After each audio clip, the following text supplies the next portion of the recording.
Damon, get away from Harrenhal. I go back to your wife, Damon.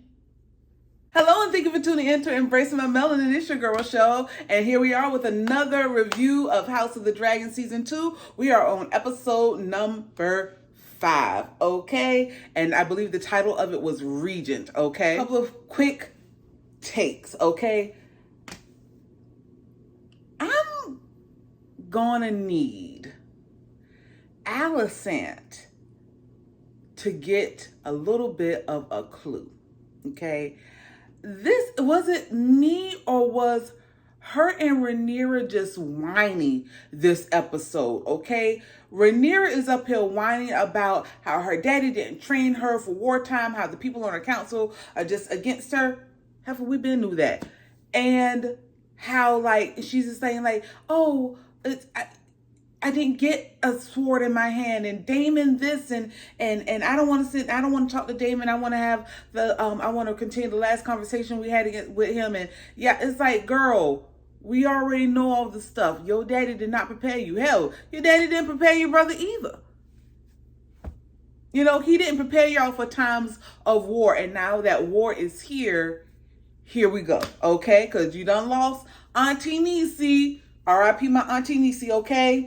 Because that was my girl. But stop whining about it. Seek counsel. Talk to Mysaria, which you did do. And Mysaria really and truly was the only one that was down for Rhaenyra this episode. Because Alicent moaning and groaning because she knows something up. She knows that for Aegon to fall in battle, I don't see why she thought that was just so implausible for Aegon to fall in battle. That was just stupid, because didn't you just blast him out last episode and told him he ain't supposed to be doing nothing?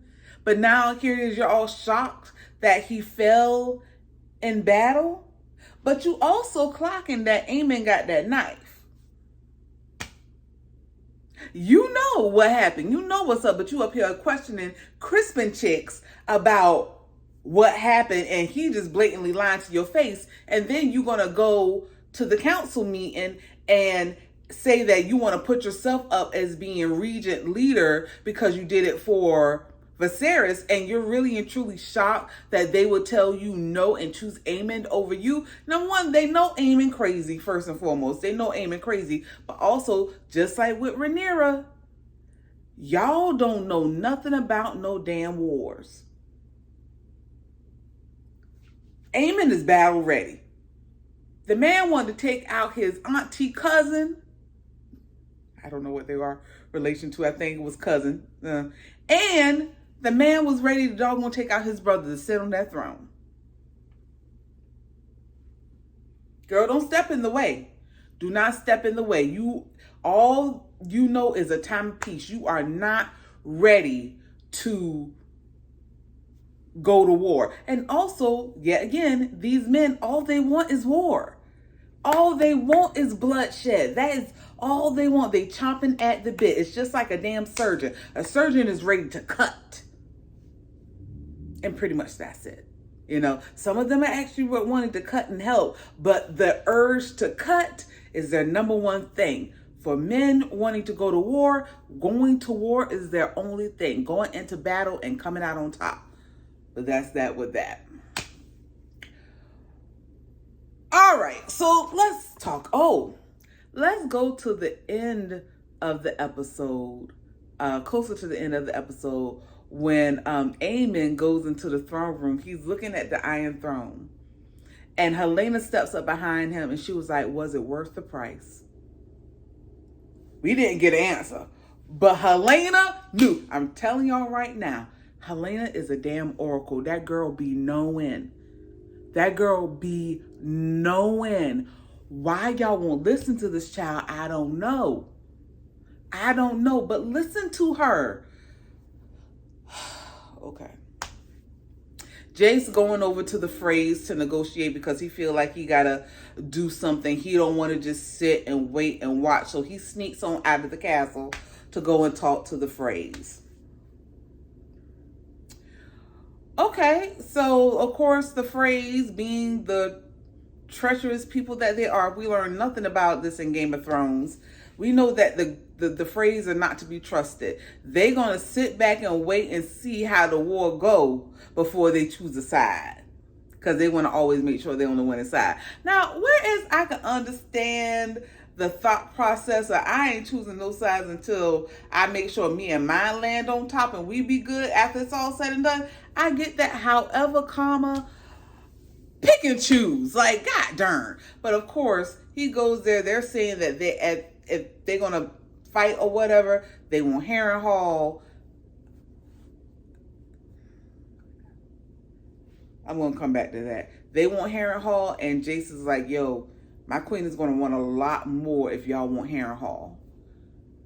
And he was like, she's going to want bended knees.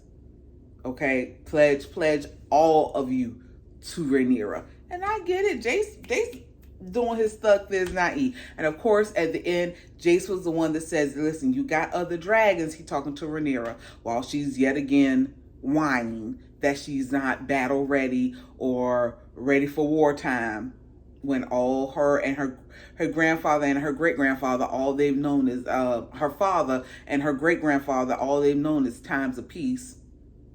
So of course you wouldn't know anything about battle. Of course your father wouldn't know anything about being ready for battle, but being ready for war times. But I digress. But she's up there whining, and Jason's like, listen, you got other dragons. What about like looking into people that like might be like half-breeds? Like, you know, in other words, and you'll probably hear it more in the next episode coming up, dragon seeds, right? So ones that have Targaryen blood in them, but may have married into another house. Like, technically, Rhaenyra is not 100% Targaryen because her mother was an Arryn, right? Her mother was not a Targaryen. Like, you know how they marry sister to brother and all that jazz, right? So, and of course, like, you know, the Baratheons, like Rhaenys, I found out that Rhaenys was actually half Baratheon. Her mother was a Baratheon, but her father was a Targaryen. You know, so, you know, it's there, but there might be some others out there that might not be full-blood Targaryen or even half Targaryen, but they might have just a little bit of that dragon blood in them to see if they could get them the dragon and ride or whatever. So that's what's going to be going on in the next episode, and that's what he suggested at the end, and that's what she was going for. Bet, bam, boom. Great. Okay. So now let's go on over to Corlys. This is just another little side note. Corlys is done. Okay, Corlys is fit to be tied. He done lost his love, even though we done found out he got some side babies. Corlys is done. And Baela goes to him because Ray wants him to be now the hand of the king, right? And I think it said it was even Rhaenys' request that he be hand to the queen. To the queen. And he's like, has this woman not taken enough from me? Like this heifer need to go on somewhere. He don't like Ray. But Baela is talking to him, and of course he's at Driftmark, but he's not in the house or his castle or whatever. And the one thing she said, and it really dug home on how much Corlys loved Rhaenys, was the fact that she was like, I'm sad that I wasn't here when, you know, when High Tide was in his great days, and all the lords of the land would come here just to see you and have the parties and everything. I wonder if they knew that all of that was for her. Every statue, all of what Corlys did was to show off and give it to his wife. Like that big haul and everything, and him going out and being at sea for years upon years and conquering and bringing back all his treasures or whatever, that was all for her. That was all for her. And I was like, no wonder this man fit to be tied. Like, you know, you got a couple of side babies, but that don't take away the love from home. You know, that didn't take away the love from home. So, Lord have mercy, but he's holding this box or whatever that Bela gave him, and inside of it is the hand of the king, or the hand's pin, so that you know that they're the hand of the king and queen. And yeah, like and it doesn't show him making a decision, but hopefully we'll find out next episode whether or not he's going to decide to go and help Rhaenyra or not. Personally, I hope he do. Y'all remember last episode when Big Daddy Corlys came into the Black Council, and the second he walked into the room, everybody like calmed down and the energy just leveled out. Like, he brings that Big Daddy don't cross me energy. And I was like, oh, Big Daddy Corlys, baby, come on now. All right. So also we find out that Aegon lived through that fall. Oh, this baby gonna need a lot of aloe vera for his skin, because ooh, it was bad. That metal, the armor was fused to his body, because of course when you get really hot metal fused to your body, it's gonna pull off layers of skin and all that. Ooh, child. And all that jazz. Let me tell you something right now. That was bad or whatever. And the maesters were telling Alicent, basically letting her know that they don't know if he would wake up, that it was basically best that he was asleep. And they had the Silent Sisters in the room. The Silent Sisters was at the ready. They was like, just in case he don't make it, we ready here to, prepare the body for the fume. They was ready to prepare that body, like, wrap it on up and get all the aloe vera slathered on them and all that for the fume, because it's like, well, basically like half the job is already ready, because he's a king, he's a Targaryen, he's going to have to get barbecued. But I digress. Okay, so I'm trying to remember everything that happened, and it was just a whole lot of, but I'm zeroing in on like the major things. And the last major thing for me was Daemon, if yo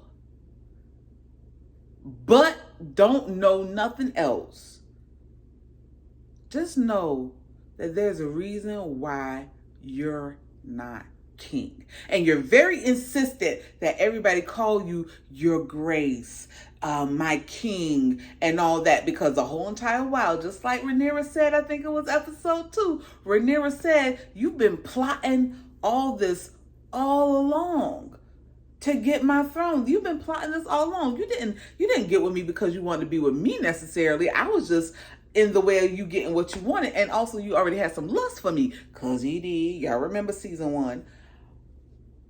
But Daemon is just showing his true colors through and through. When Lord Simon was like, oh, well, you should just call me my king. And he was like, I'm not. Lord Simon was like, I don't know if I should do that. And then Lord Simon was like, then he asked Lord Simon, he was like, well, what do you call the husband to the queen? And he was like, and Lord Simon was like, the king. And he was like, correct. And he was like, king consort. And he was like, and Daemon was like, don't you think all the rest of that is just unnecessary? Sir, hello? Like, no, that's what you are. You are the king consort. Okay, you are not the king. And just to give you a little brief history, let's go on over to England with, the late Queen Elizabeth and her husband Philip, her cousin husband Philip. Yes, they were cousins. They were distant cousins, but still cousins. Philip was never king because he was a cousin. He wasn't the son of the previous king, Elizabeth's father. Okay? He was never king. He was the king consort. period. He was never going to be king, even though he was marrying the queen, okay? So basically, you married into the royal family, but you are not a royal. You are a cousin, so you're related to the royals, but you are not royal. Same thing. Damon, even though technically you are a royal because you are a prince, you were the grandson to the late king, but you were never in line to be king, really. Not really. So why are you pressing this? If anything, Rhaenyra is fighting to keep her throne from two. Get it back from her brother and keep it from her husband. Like, oh, Lord. But let's go on with Damon. Damon's still at Harrenhal. He done met with the Brackens, with the Blackwoods on his side. The Brackens across the way, the Brackens are like, you know what? We'll meet fire. We're not going to bow down to no hired dragon. So if you want to kill us, go ahead and do what you do. And Damon was shocked. Damon was like, I didn't think they would be so eager to die. Like, what they thinking? But the Blackwood guy, he was like, you should have doggone and burned them up. And he was like, listen, I need soldiers, not ashes. I need soldiers. I need living soldiers. I need an army. I don't need dead bodies. So we got to look at this a different way. So he ends up telling the dude, you know, there's certain things that I can't do that you can do as a Blackwood. You could do for me. And I can't advise for you to do it, but, you know, you can go and do it. Which means, by any means necessary, get the Brackens to bend the knee to me. I need my army. Get them to follow through. So we go back, and of course, he's talking to Lord Simon, the whole situation when he was like, call me my king. He was trying to get the castle ready. He was telling Lord Simon, we need to get the castle ready so that we can host the Blackwoods when they come on through, because they're going to come on through for me when it comes down to it. And you see them talking about, like, you know, getting the castle ready, but they have no money for the castle. Damon's like, I'll foot the bill, no worries about it. And then you go into a scene with him chopping wood and everybody like literally getting this castle back up in running order, which is fine and cool. But you have Alice Rivers, the witch, yet again, because Damon is still hallucinating. He still sees his wife, and he's still kind of foggy on what is going on. Damon, get away from Harrenhal. I go back to your wife, Damon. Alice Rivers says that she's like, sees that he's done scraped up his hand or whatever. And she was like, well, let me tend to it. And she was like, well, I've heard some things. I've heard things in the wind. And he was like, what rumors have you had? And she was like, not rumors. I've heard whispers in the wind. Basically, some injustices are being done to the small folk. And, you know, like, people are not happy. Things are just not good. Not good, right? And then in the next scene, you see Lord Simon saying, hey, the Blackwoods were successful. The Brackens have bent the knee. You have your army. And Damon's happy. But then you go a little time later, and then you see a lot of people in the middle of the night have come to the castle, and Simon Strong is waking Damon up out of his sleep. And he's like, yo, I'm going to have to teach y'all some etiquette on waking up a king out of his bed. Like, what do y'all want? And they were basically like, listen here, we ain't kneeling to no damn tyrant. We've had, you know, the townspeople being brought to the sword. We've had men coming home to their houses empty. Their wives and their children are gone. The livestock in the field was stolen. The livestock was stolen. The field of grain and stuff has been burnt. Like, and they did it all in your name. He's like, they ain't did it in my name. And it was like, and the person was like, there was a three-headed dragon, a red three-headed dragon on black. That's your family sigil. We ain't been into no tyrants, so you could just go on do. It's like, Damon, you gave dude the word, but you were not specific on what to do. Yet again, just how that baby got his head taken off his body. Just like that little baby in his bed, asleep, got his head taken off his body. You don't tell them the particulars on what to do. So they're just going to go and run amok. We had Blood and Cheese do they running amok, and now you had the doggone Blackwoods running a doggone muck. Now, the people are saying, we ain't bending no knees. We're not bending to no tyrants. If this is what it's about, because we done heard what you did. We heard that you doggone took the head of a child. And he was like, well, whatever rumors, whoever spread that rumors, bring them to me. He was like, I'm supposed to bring half the whole kingdom to you? Because it's common knowledge what you did. I was like, see, the people, they done said what they said and they ain't having it. The people ain't having it. And I was like, I'm with the people. I'm with the people. Period. Another side little note, and this is very, very small. Sir Hugh, they showed Sir Hugh again with his family.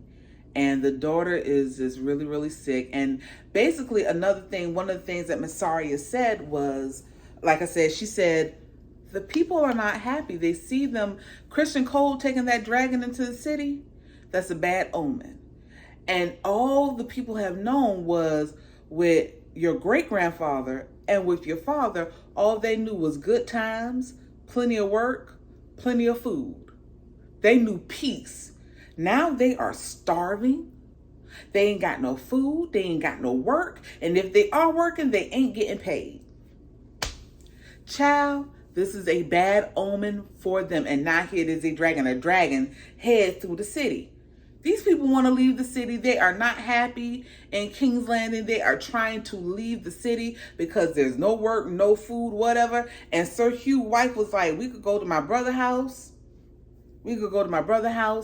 And we can ask them for help or whatever. Not. He was like, I'm not going to beg, Sir Hugh, I'm not going to beg your brother to help us out, to feed us, like to seem like I'm not a man, that I can't take care of my family. And she was like, you can beg my brother or you can beg the gods for forgiveness.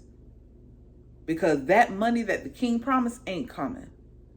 It ain't coming. I was like, oh, Sir Hugh, you need to listen to your wife, boo-boo. You need to listen to your wife. Listen to your wife. Your wife is saying, we need to get our baby, because their child is over here sick. We need to get our baby out of here. There's no food. I can't even get enough nutrition in her to get her back to health, or to even try to get her back to health, because all we have is rotten food. Because I think in the beginning part of the episode, somebody was going through some fruit or something and it was half moldy. And people are trying to leave the city. At one point, they're trying to leave the city, and Aemon at the council meeting, once he's voted in, he's like, let's cut off the city. Like, no one gets in, no one gets out. Baby, let me tell you something right now. It's not good. It's not good. And I still, at this point, outside of the dragon seas, in the next episode, I don't know where we're going still. I'm locked in though, and I can't wait to see what happens next on House of the Dragon. I'm sorry if this episode was all over the place, guys, with my review, but I watched it one time and that was it. And I watched it, of course, literally right before I recorded this video, okay? All right, but that is it. That is all. Thank you guys so much for watching, and I'll see you guys in the next video, okay? Bye.